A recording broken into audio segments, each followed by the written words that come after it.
दुसरी गोष्ट की हे जीवन जगायचं कसं, मॅनेजमेंट काय जीवन जगण्याचं. आता चावलाजींनी आपल्याला सांगितलेलंच आहे की हे मॅनेजमेंट कुठं असेल तर ते जातक कथामध्ये आहे. म्हणून प्रत्येकानं हे धम्मपद आणि जातक कथा ह्या अवश्य वाचल्या पाहिजे खरं प्रत्येक बुद्धिस्ट माणसाने. आणि त्याच्यासाठी माझे 20-22 वर्ष मी खर्च केले.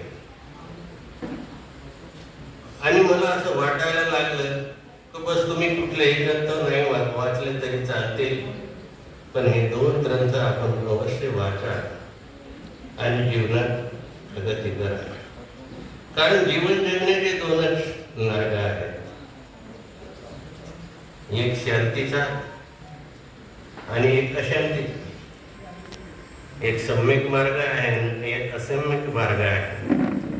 बाबासाहेबांनी सांगितलं की ह्या देशात 2च संस्कृतीचा लढा आहे. कोणती संस्कृती? एक ब्राह्मण संस्कृती आणि एक बौद्ध संस्कृती. ह्या 2 गोष्टी सतत चालत आलेल्या आहेत. त्या इसवी सनापूर्वी 1500 वर्षाच्या अगोदर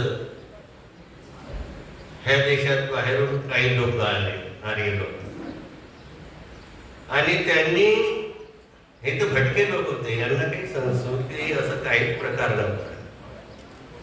पण ह्या लोकांनी आपलं वर्चस्व स्थापन केलं.